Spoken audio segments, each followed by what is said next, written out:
যে স্টুডেন্টের পাস্টে এত ভালো রেজাল্ট তাকে তার একটা ভুলের জন্য তার ক্যারিয়ার নষ্ট করে দিতে আমি পারবো না। তবে হ্যাঁ, পারুল যদি ওই কনস্পিরেসিটা প্রমাণ করতে না পারে তাহলে কিন্তু ওর পেপারটা ক্যান্সেল হয়ে যাবে। কিন্তু আপাতত ওকে নতুন সেটে পরীক্ষা দিতে দেওয়া হয়।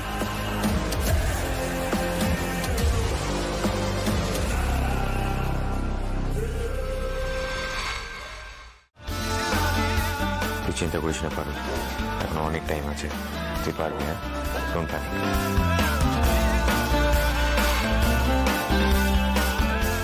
পারুল, বসো। এই নাও কোয়েশ্চেন।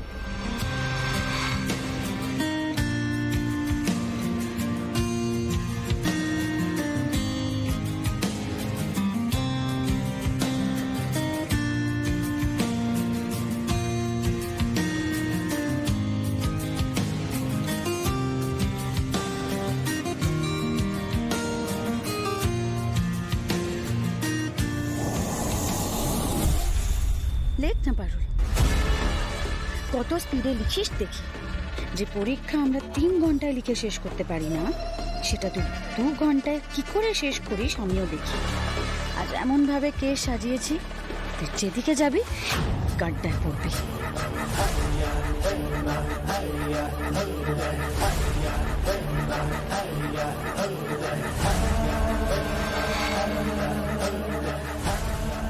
পারুলের সাথে এটা ঠিক হলো না।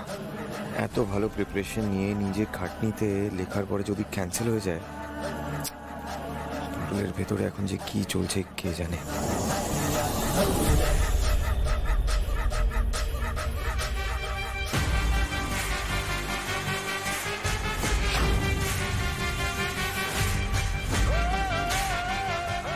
কি হলো? কেসটা কি? আমি একটু করি লাই রে, আমি এই কাজটা কি করে করতে পারি বল? যেখানে তুই নিজে খাতা থেকে লিখতিস বলে আমি তোকে এত খাটাইলাম, সেখানে আমি এই কাজটা করতে পারি? তুই নিজেই বল। আমি করি লাই রে। আমার মন বলছে কেউ একটা আগে থেকে আমার পেন্সিল বক্সের মধ্যে টুকলিগুলো ঢুকাই দিয়েছিল রে। বাট পারুল, এটা কে করবে আর কিভাবেই বা করবে?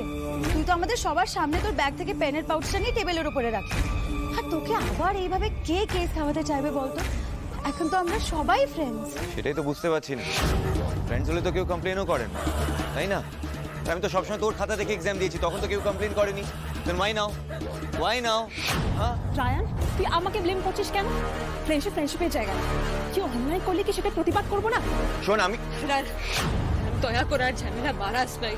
দেখ, যে ড্যামেজ খান হয়ে গেছে, সেটাকে কিভাবে সামলাবো সেইটা